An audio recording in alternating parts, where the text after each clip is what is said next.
অনেকেই বলেন এই যুগে ইসলামকে মানা খুবই কঠিন। বিষয়টি পর্যালোচনা করা যাক।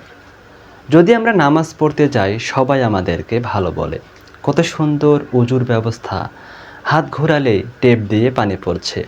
কত সুন্দর বসার ব্যবস্থা, পানি মোছার জন্য মসজিদের ভিতরে কত সুন্দর তোয়ালা, নরম কার্পেট, তার উপরে কাপড় বিছানো, সেখানে আমরা নামাজ পড়ি। গরমের সময় মাথার উপরে ফ্যান ঘুরছে, কত সুন্দর সুতির মোলায়েম কাপড় পরি আমরা। ঠান্ডার সময় কত বাহারি ফ্যাশনের শীতের কাপড়, হাত মোজা, পা মোজা, ঠান্ডা কোথা দিয়ে ঢুকবে।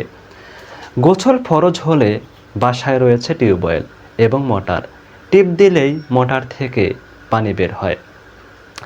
কত সুন্দর সহজ আমাদের জীবন, ইসলামকে মানা কত সহজ হয়ে গেছে। আগেরকার সময়ে সাহাবীরা কত কষ্ট করে ইসলামকে পালন করেছেন। উজু করতে হতো দূরের কূপ থেকে পানি উত্তোলন করে, অনেক কষ্ট করে। মসজিদের কার্পেট বিছানা ছিল খেজুর পাতার বিছানা, বিভিন্ন গাছের ছাল যা তাদের হাঁটু এবং পায়ে দাগ কেটে দিত। যে মরুভূমিতে গরমের সময় 50 ডিগ্রি সেলসিয়াস তাপমাত্রা থাকে, উত্তপ্ত বালুর উপরে মসজিদ ছিল। ছিল না মাথার উপরে ফ্যান, প্রচণ্ড গরম। বস্তার মতো মোটা কাপড় পরিধান করতে হতো। ঠান্ডার সময় যেমন গরুর গায়ে ছালার বস্তা কেটে দেয়, ঠিক সেরকম মোটা ছিল তখনকার কাপড় চোপড়। পেটের ভিতরে ছিল ক্ষুধার যন্ত্রণা, 2 দিন না খাওয়া, 3 দিন না খাওয়া। ক্ষুধার জ্বালায় ঠিকমতো দাঁড়াতে পারতো না। এত সমস্যা নিয়েও তারা কখনো সৃষ্টিকর্তার হুকুম অমান্য করেনি, সৃষ্টিকর্তার উপর কোনো অভিযোগ পেশ করেননি। তাদের সকল কষ্ট মুছে যেত যখন তারা নামাজে দাঁড়াতো। মহান আল্লাহর হুকুম মানতে গেলে আগে কঠোরভাবে বাধা দেয়া হতো, শাস্তি প্রদান করা হতো, ব্যবসা বাণিজ্য বন্ধ করে দেয়া হতো, তাকে একঘরে করে রাখা হতো, কঠোরভাবে নির্যাতন করা হতো। হযরত বেলাল রাদিয়াল্লাহু তাআলা আনহুকে শুধুমাত্র ইসলাম ধর্ম গ্রহণ করার কারণে তাকে কঠিনভাবে চাবুক পেটা করা হয়েছে। যখন তার শরীর থেকে টপ টপ করে রক্ত পড়ছে, এমত অবস্থায় খালি গায়ে উত্তপ্ত বালির উপরে চিৎ করে শোয়ানো হয়েছিল। বুকের ওপর পাথর রেখে দেয়া হয়েছিল যাতে নড়াচড়া করতে না পারে। যে মরুভূমির উত্তপ্ত বালিতে খালি পায়ে হাঁটা সম্ভব নয়। শুধুমাত্র মুখে বললেই হতো ইসলামকে ত্যাগ করলাম, কিন্তু তিনি এই কথা বলেননি। হযরত খাব্বাব রাদিয়াল্লাহু তাআলা আনহুকে উত্তপ্ত কয়লার উপরে চিৎ করে শোয়ানো হয়েছিল। সেই উত্তপ্ত কয়লা তার পিঠে গর্ত হয়ে ঢুকে গিয়েছিল।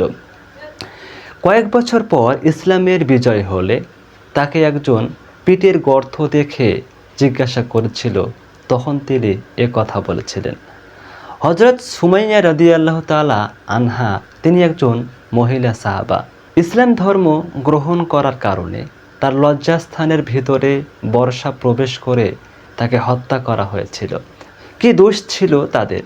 তাদের দোষ একটাই, কেন তারা ইসলাম ধর্ম গ্রহণ করেছে। এত কিছুর পরেও তারা ইসলামকে আঁকড়ে ধরেছিল। হযরত ইব্রাহিম আলাইহিস সালামকে তার পিতা ত্যায্য পুত্র করে দিয়েছিল, অথচ তার পিতার এত সম্পদ ছিল যে হযরত ইব্রাহিম আলাইহিস সালাম সারা জীবন শুয়ে বসে খেয়ে আমোদ ফুর্তি করেও শেষ করতে পারতো না। কি দরকার ছিল ইসলামকে মেনে নিয়ে নিজেকে আগুনের মধ্যে নিক্ষেপ করার? আমাদের প্রিয় নবীজি নিজের জন্মভূমিতে থাকতে পারেন নাই। তাকে বলা হয়েছিল, সোনা দানা সুন্দরী নারী, তোমাকে এত ধন সম্পদ দেয়া হবে যে তুমি সারা জীবন খেয়ে শেষ করতে পারবে না। এই সকল দুর্বল লোকদের পক্ষ নিয়ে তোমার কি লাভ? কি দরকার ছিল নিজের জীবনকে হুমকির মধ্যে ফেলার? তাকে কয়েকবার হত্যা করার চেষ্টা করা হয়েছে। নবীজির জীবদ্দশায় ছোট বড় মিলিয়ে প্রায় 27টি যুদ্ধে তাকে অংশগ্রহণ করতে হয়েছিল। কিভাবে তিনি ইসলামকে আঁকড়ে ধরেছিলেন। আজকে আমরা ইসলামকে স্বাধীনভাবে মানতে পারছি। বর্তমান যুগের মানুষ কারো কেনা গোলাম নয়, সবাই স্বাধীন। আগে মানুষকে কেনা বেচা করা হতো। মানুষ মানুষের অধীনস্থ ছিল, চাইলে সে স্বাধীনভাবে ধর্ম পালন করতে পারত না। আগের শিক্ষা ব্যবস্থা কত কঠিন ছিল, শিক্ষা করার জন্য বহুদূর পর্যন্ত যেতে হতো, খাতা কলমের সেরকম ব্যবস্থা ছিল না, যাতায়াতের কত কষ্ট ছিল, পায়ে হেঁটে যেতে হতো মাইলকে মাইল পথ, বহন করতে হতো কত বড় বড় কিতাব। বর্তমান শিক্ষা ব্যবস্থা কত উন্নত, হাতে একটা মোবাইল থাকলেই আপনি বিভিন্ন শিক্ষক মণ্ডলীর বক্তৃতা, ওয়াজ আপনি শুনতে পারছেন। বিভিন্ন মুফতি সাহেবের নাম্বারে ফোন দিলে বিভিন্ন মাসআলা সহ আপনার মনের বিভিন্ন প্রশ্নের উত্তর পেয়ে যাচ্ছেন। আগে কি এরকম ব্যবস্থা ছিল? ছিল না।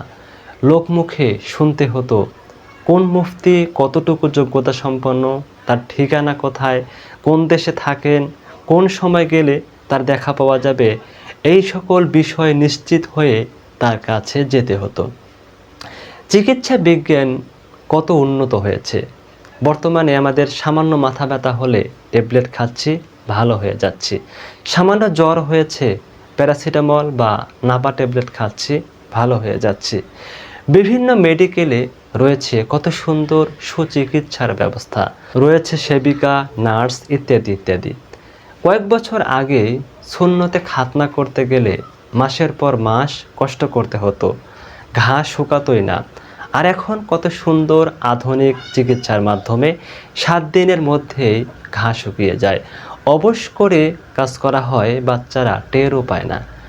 আগে শোনা যেত বাচ্চা প্রসবকালে মায়েরা কত কষ্ট করেছেন, অনেক সময় মায়েরা মারা যেত। আর এখন কজন মা মারা যায়। কত সুন্দর চিকিৎসার উন্নতি ঘটেছে, কত সহজ হয়েছে আমাদের জীবন। আসলে আমরা আমাদের সময়ের সুযোগ সুবিধাগুলো নিয়ে ভাবি না, যে আমরা কত শান্তিতে রয়েছি, যা বর্ণনা করে শেষ করা সম্ভব নয়।